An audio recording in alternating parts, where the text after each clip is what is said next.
Vianney, I am thrilled to have you on. I mean, really, tech and paddle, it feels like it's kind of a match made in heaven to the extent that I've always said that while paddle was born in 1969, it really came of age in the digital age. Let's start with you, Vianney. In your own words, who are you? Well, thank you for inviting me first. I'm a data nerd. I'm a little bit nerdy. I don't mind presenting me that way. I come originally from finance, and I guess I've worked the majority of my life with numbers, often related to stock performance or stock market and analyzing performance of asset managers. But the brain is the same. But my passion really comes when it comes through with sports data.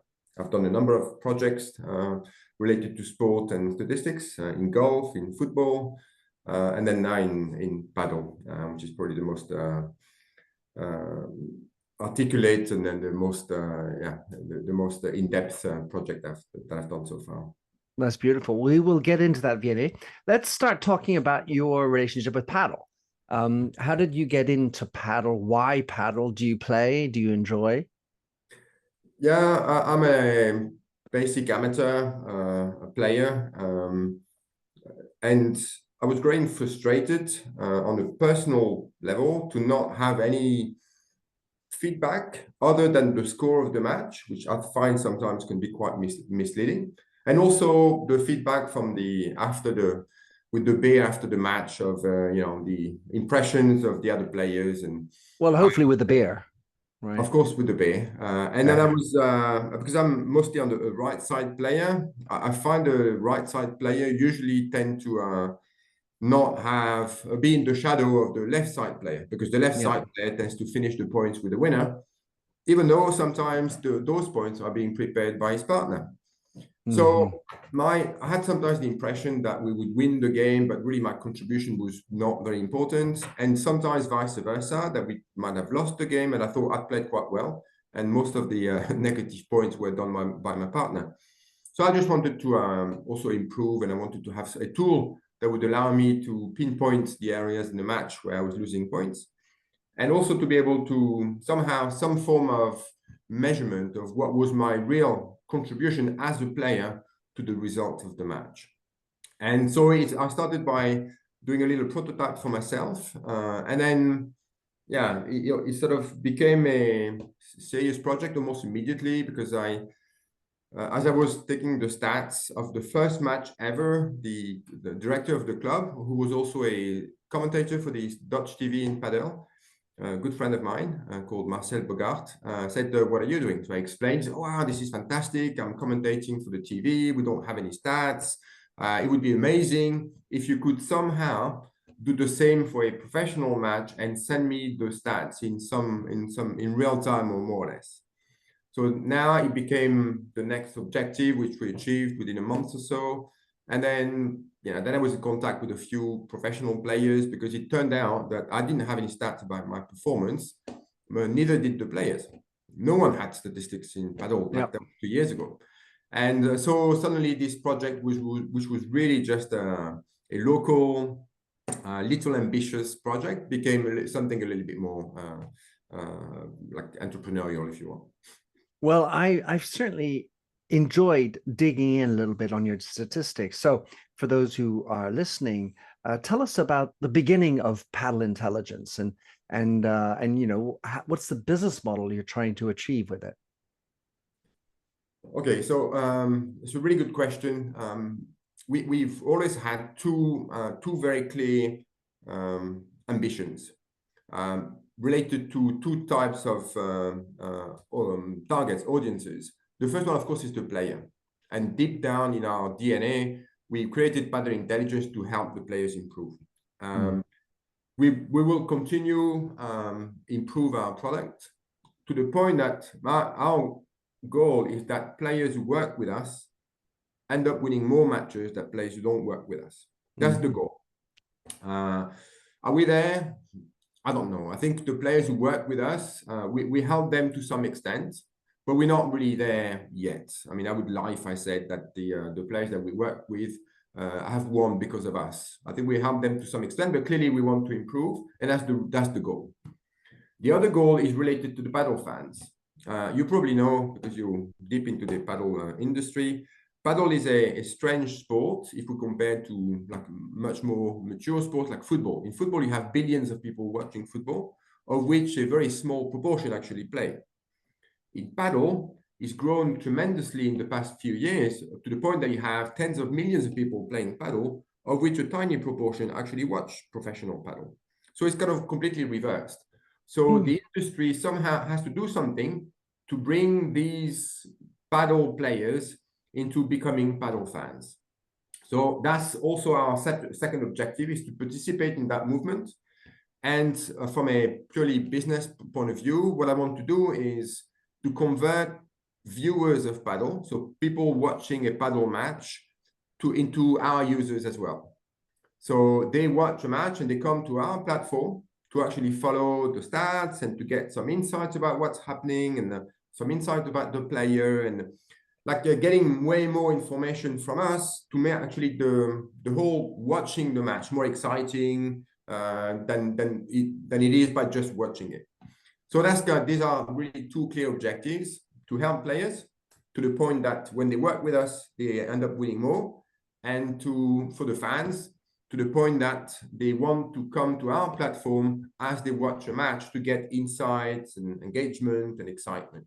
These are our two clear objectives. And in terms of business, clearly number one, our big ambition would be to be the official supplier of statistics to Premier Paddle, of course. And then immediately after this, we would love to work with the FIP and to come down to the next level down. I mean, so far we've concentrated on professional players, the top level, because it's obvious from a business perspective. But the reality, if you call Tapia, you have a coach who's watching you 100% of your time of when you play. So if anyone doesn't necessarily need help, it's Tapia. If you like a 16-year-old talent and you're trying to make it to the big time, then you maybe have a coach helping you sometimes, but majority of the time you're on your own. So if anything, these guys need our help even more than the top level. And I think there's real excitement potential if you bring the sort of analysis that we do of the top players to the next level down. We've done it to some extent here and there. I've worked a little bit with the Dutch Federation. We're working with a Padel TV, which is a specialized TV in Scandinavia. So we followed some of the Danish and Swedish tournaments. And sometimes we were able to take enough matches in a tournament to start to do rankings at the end of the tournament. Who's the best player? Who's the best smasher? And these guys love it. And I love doing it, to be honest. I think it's really exciting. And our goal would be to cover the top 30 in every of the big paddle countries. You know, the local, like the national tours as well. So that would be the next level of our ambition, if you want. And I suppose within that, the business model is proving that it's worth the value to pay for the analysis. Yeah, I think this will be the case when Padel is mature enough so that the players have enough money and realize that it's helped them to actually pay sufficient money that we can live from it. I think the first phase we'll probably get our money through sponsors, through advertising, mostly sponsors. I think there's a potential for brands who want to be associated with these talented emerging players and actually pay for them to have statistics. And as the sport grows and visibility grows of those players, etc., then that part of the revenue for us will grow as well. But ultimately, for sure, in a few years' time, I want to bring sufficient value to the players that they recognize is something that they need to pay for. There's no. It reminds me of Babolat, who with their tennis rackets, they had these connected tennis rackets that were able to tell you the speed, the spin, the number of backhands, forehands, overheads, and such, with power, slice, and stuff. And the question, of course, ultimately was, well, what do you do with that data as a player? So for you, one of the gambles, I suppose, is figuring out how to convert data into valuable lessons. Because, it's like my benchmark may be 88% of first services of the pros go in. Okay, well, I notice you hit 83%. Okay, well, what does that say? Well, it says that you're hitting less than the pros, but to get to 88, I may need to do slower serves, or less interesting serves. In which case, I might get crushed because the returns are better. Yeah. So it's to manage to convert the data into gold is where it's at. I mean, where do you feel you're in that process? That's it's the best question one can ask. That's something we ask ourselves constantly. So we are somewhere like inside that journey, but clearly still at the beginning. So for now, I can tell you the way we work with the players that we work with, for sure. So immediately after a match, but usually after a tournament, because I think the reality of one match is difficult to analyze, or at least to draw a conclusion from. After a tournament, it's a little bit different. So after 3 or 4 matches, to show the player how he played in all the different aspects of his game compared to how he played before. Because beyond what I can tell them, they know what they're working on. So we're working with one player at this point. I don't want to say who, but anyway, it's a very top couple in the women world. So they are working with specific tactics with her partner together, like a specific sequence of plays that should end up into a winner or to forcing an error from the opponent. So we're able to actually see within the match how many times did that sequence actually happen. And we can do this for every match. So we can go back in time saying, is this something, are you winning your points more like this now than you were before? In this case, the work that you've been doing is actually, it seems to be bearing fruits or not. If not, why? So we are starting to have this kind of conversation. But for sure, for now, I guess the biggest value that we bring is to be able to analyze just the performance of one player in quite a few aspects of his match, comparing to the benchmark, and analyze it dynamically across all the matches that he's played this season or now compared to different periods. And then we can drill into quite some detail. We can analyze how a player is playing when he's playing against a particular pair, or we can analyze how a player is playing when he's playing against lower level pairs compared to when he's playing against top pairs. So they can actually see what difference, where do their games sort of changes, for instance. But yeah, so the journey is a lot. We can hardly see the end of the path, to be honest. We started on that journey, but we're hoping we can improve a lot. Well, it's certainly an impressive series of data points that you've already accumulated from the number of games, points, men and women, and the benchmarks seem to very, very solid. I assume that those benchmarks, I didn't get the detail, but the benchmarks you have are female and male different, because obviously very different types of games. Yeah. And the fact that you are giving all this data, I want to get into the methods in a moment, but I have to imagine that this is going to be gold dust for the betting companies. Yeah, I would imagine as well, and we are starting to discuss with some of the main players of the betting industry. Again, what I mentioned before, the fact that there's still quite a small proportion of paddle players who actually watch paddle. So the whole industry needs to grow, and that of course includes betting, and there's an element of chicken and egg there. But yeah, there are a few betting players who seem to have started to put some form of interest into paddle, at least to look into it. And we are talking with some of them to say, how can we help? There's an element of having data so that they can calculate odds, which is the non-sexy part. But if you want to make it more, to bring people into betting and into watching paddle, you also need to make something a bit more fun, more engaging. And this is where probably the depth of data that we have can actually help sort of creating some excitement before a match and sort of, yeah. I mean, first of all, I wanted to say, Vianney, how I love your insight about the idea that there are so many players and not many watchers as opposed to football and other sports.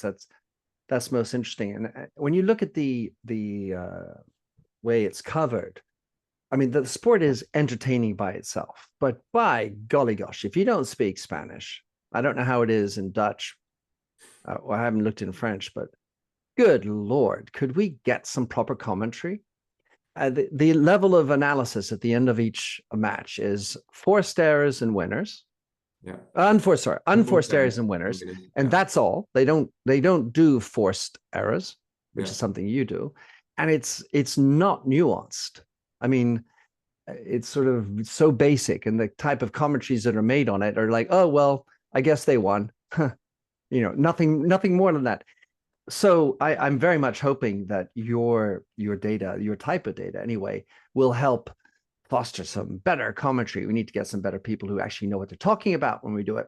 The fact that you're a data geek, a nerd, as you say, and we talk so much about data, it leads me to need to understand how you've not converted it into AI.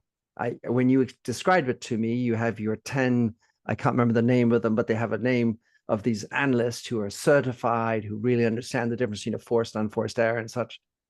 But data and AI, I would say, go together. Where are you in the ideas of instituting some sort of AI in all of this?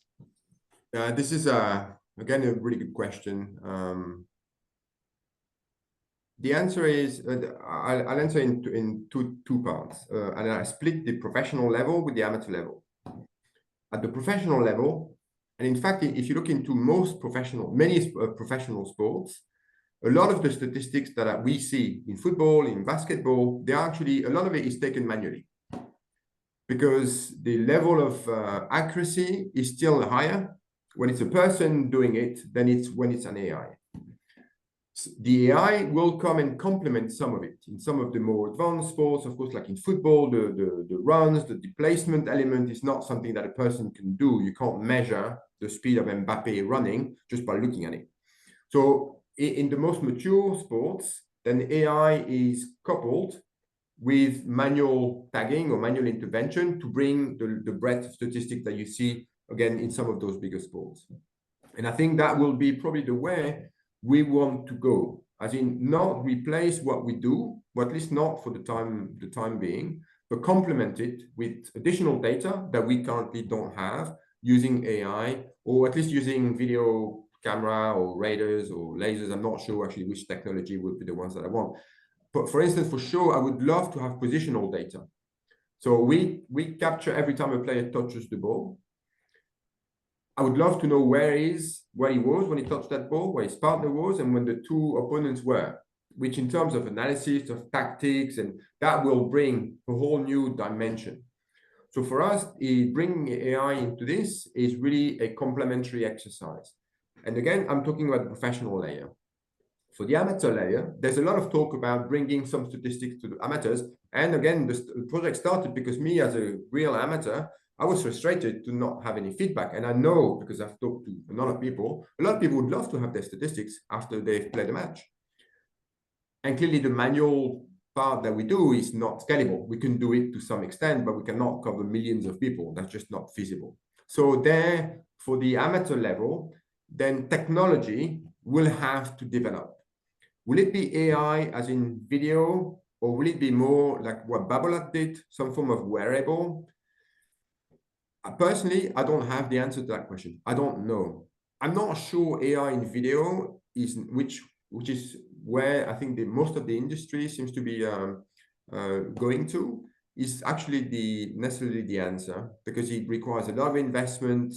It's also a very heavy infrastructure of calculation, server data, which is very heavy. And I think that intuitively, like wearables nowadays, you can have with something that you wear in the racket or on your wrist, quite good level of information about how you're playing. And especially because I think amateurs, for the majority of them, what they want is to improve their game. The result at the end of the day, if they've lost 6-2, 6-2, to know that they've done 55 errors or 35, okay, it's useful, but they just know they're not playing well enough. They want to improve their bandeja. So if you had something that somehow gave them some insight on, this is why you're missing your bandeja. And yeah, and I think that could work as well. So for the amateur market, for sure, technology will have to come. Otherwise, data for amateurs will not develop. Will it be AI? Will it be more wearables or a combination of both? I don't know. My impression is for the professional level, it will be still a combination of manual tagging that we do and hopefully improved and more efficient with some form of AI, probably at this time with the video recognition element of it to really complement it. To have like the speed of the ball, this sort of thing would be really interesting to have. I suspect you're right. I mean, the wearables is integrating that must be really interesting. And when you look at how AI is working, for example, in medicine, parsing through reams of data to be able to find causality or coincidences, if you will, that might, between in the 55 points we played, we had 16 times this sequence, and we lost 14 times. And the reason why was that we were not at the net together or something like that. Yeah. To be able to find that kind of granularity, if you can sort of get the AI to help you through the morass of data, because you're trying to find certain things. Help me find why we lost these points, what was going on, and if you add into that the wearables, where they say, well, on those 14 points you lost, you were hitting at 42% speed or whatever. That would be interesting. Well, I love that. So just on that note, go. I remember I had a discussion with a guy who was a psychologist. So he was working with a few professional paddle players to help them on the psychology element. And he was mentioning something like this. He said, I was watching the match of one of my players, and on the important points, my impression was that his volleys were just slower. That would be a great indicator to have. This is the average speed of your backhand volley. And look on the important points. Clearly, you tense up, and the same shot that you play in the same direction is half the speed. So that's something would be great to have. But to have sufficient data for an AI to find these patterns, wow, you need to have a hell of a database to start with. Yeah. But fair point. All right. So for the future. Vianney, one of the things that really intrigues me about Padel Intelligence .live is that you've got the ability to, and you count every shot really, but you really lean into the trickiest of questions, which is a forced error, unforced error.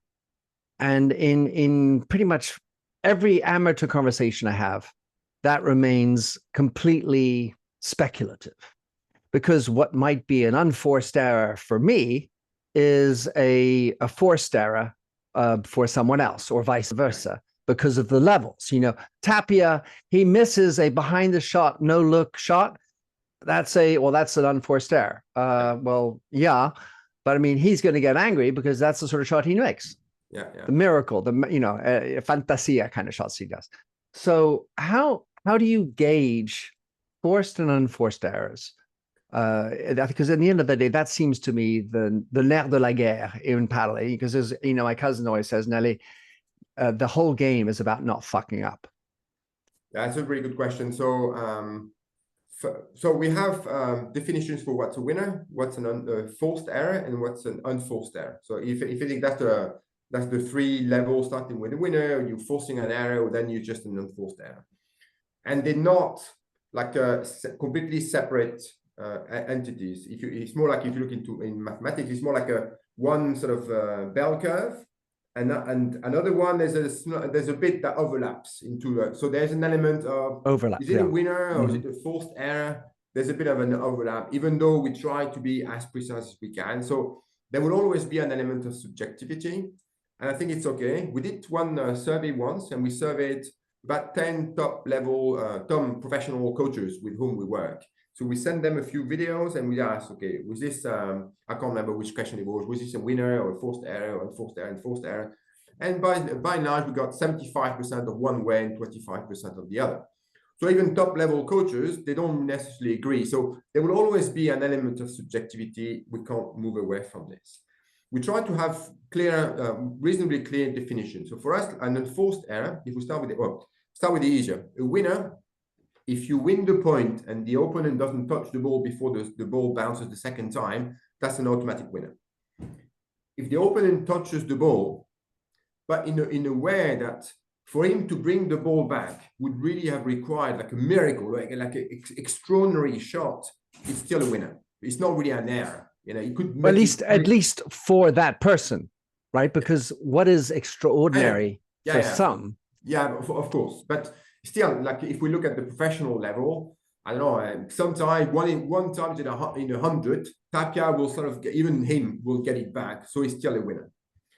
And then we move little by little into the forced error. So we have to determine first, was it an error? Did the player actually do something wrong? If there's nothing wrong, if the ball comes to his face and he blocks it with his racket and the ball bounces out, he didn't do anything wrong, he should protected himself. So there's that. So first he had to do something wrong, and then we have to determine that he should have had that shot. So like if you played the same thing again 10 times, the majority of the time he will get it right. If that's the case, then if he gets it wrong, then it's a forced error. And then unforced error is for sure, if we start from the easy one, is you have no pressure, you decide to take some risk, and you have the choice of all the shots that you want. And if you make an error, that's a clear unforced error. So usually for us, unforced error, you have the choice of several types of shots, and you add some risk somehow. If you do and you make an error, that's a clear unforced error. And again, there will be an overlap where sometimes one would say that's unforced, and some of the time some say that's forced. It's a question of judging the amount of pressure that was put on the player. And yeah, over one match, for sure, even we constantly measure our performance, the person who takes the statistics, to say, okay, how did you judge that point on average? What is the percentage of unforced errors that you give compared to me, compared to him? We're trying to always modulate it. Over one match, there will always be small differences. But over the entire season, like I think Tapia has played 73 matches this year. These small differences of a few points in a match, they even themselves out for sure. But that's how we see the world. Yeah, I get it. And all the power to keep with that, with the manual scoring. Of all the benchmark numbers that you have, I was wondering, just for you, Vianney, which ones do you think are the money balls? Do you feel like there are some numbers that stand out, some benchmark numbers that are like, let's start with this? Or is it really a case by case, different numbers for different players every time? Well, first, it depends on the position of the player. So we have benchmarks for men and women, but within this, we have benchmark for left side players, we have benchmark for right side players, and within the right side players, we have benchmark for right-handed right side players and left-handed right side players. Love it. It's difficult to compare Chingoto with a Cuello. Of course. They both play on the right, but then probably 100%, the benchmark would be wrong. So absolutely. based on the position, of course, then we will look at the different numbers. If you analyze a left side player, I'm looking at his, basically what I'm trying to see is he should win many points. And so at what cost does it come? Of course, I expect he will make a lot of winners in absolute terms, as a percentage of all the times he touches the ball, and at what cost? So how many errors is he making in front of those winners? So that's for the left side players, that's really that's the key indicator. For the right side players, it's really about how many assists they give to their partner, and maybe I need to define an assist. An assist is it's like in football, you give. I love the fact that you have assists. I was cherishing that. When I'm playing with good players, of course, I always play on the right as well. So I'm just there, and I'm just there to make it a little bit difficult. Get everything back. Don't fuck it up. And if you can, make it a little bit difficult. Give the assist. Because they pop up and your partner kills. Exactly. So, and to be fair, to give credit to where it came from, and the idea of introducing the assist was from Pablo Crossetti. I don't know if you know, he's like one of the main coaches. He coached Tapia for many years. He then coached Augsburger, Liebach. So he's one of the main professional coaches, and he's engaged with us from the very beginning. And he told us, you need something like this. Otherwise, you're really missing a huge aspect of the match, of the game, especially for the right side player. So a right side player for me again is how many errors is he? I mean, it should not cost much in a match. A good right side player should hardly cost anything if you want. And then sometimes you would want him to make winners, but at least to bring winning opportunities to his partner. Yeah. That would be, if you want in a high level sort of vision, how I would look at the world based on the type of player that it is. And then the more you know the player, you know his strengths and his weaknesses, that then I will zoom in to the sort of things that I think sometimes are the areas that he might be more frail about. Something which I think we've published about it, so it's not a secret. So something that was quite extraordinary for me. So Cuello is obviously a very attacking player and very good with his smash. In the matches that he played this year against Galan, I think the efficiency with his smash was as low as 35%. So he would smash 10 times, he would win the point 3 times with the winner, with 3 winners. Outside of the matches he played against all the other, when he played against all the other players but Galan, I think his smash efficiency was something like 65%.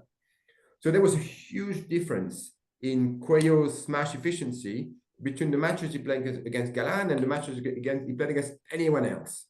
So of course, then when you know these kind of things, you look at the match, in much more detail. So at a high level, this is how we watch the world, and the more we know the players, then sometimes we know which are the things that you need to follow in more detail. That can make it, if the player is playing well that day or if he's not. In the same vein, last year, and it was true for the most part this year as well, something again about Tapia and Cuello. Last year, in all the matches that they won, Tapia was touching on average 54% of all the balls. In all the matches that they lost, Tapia was touching on average 46% of all the balls. So clearly last year, at the high level, in the detail, we don't know. But if you wanted to win against them, you had to play against more towards Cuello, which is takes some courage, clearly, then to play against Tapia. And in the first few finals this year that they played against Chingalan, that's exactly what they did.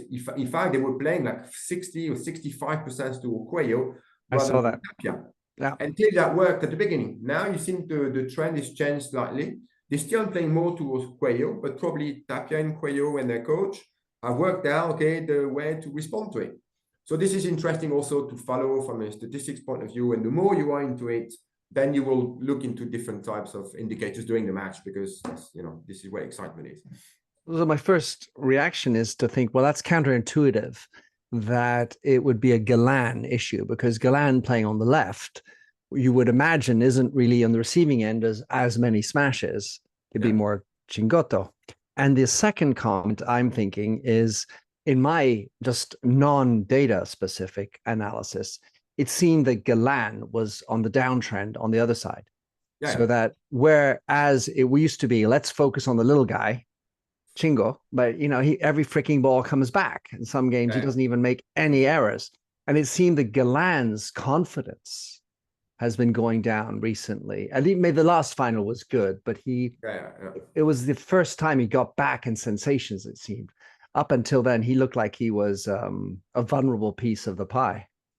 Yeah, well, it's funny you said that. I've actually looked in some detail about what happened in the last 4 finals, which Cuello and Tapia won against the previous 4 or 5 12 in total. So there was 8 before. They lost 4, I think. I can't remember the exact numbers, but that's the idea, to try and see what changed. And in fact, there's Chingotto and Cuello have played more or less at a high level on a fairly reasonably consistent level. The two that really changed is Galan, who's clearly had a bit of a not so great and making more errors than before. But Tapia is played way better. I mean, in terms of statistics, he's improved into almost everything. But the one indicator that really changed enormously is how they've played, both him and Arturo, but how him personally has played when they had breakpoints against them.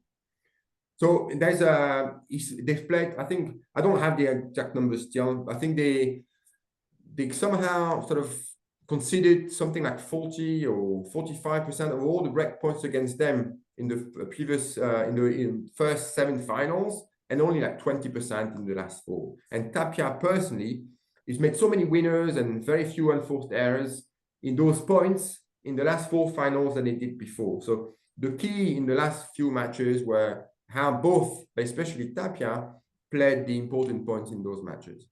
It's phenomenal. Your system, Padel Intelligence, allows you. You talk about contributions. You talk about, the people who are the key point players. I mean, best champions know how to show up at the key points.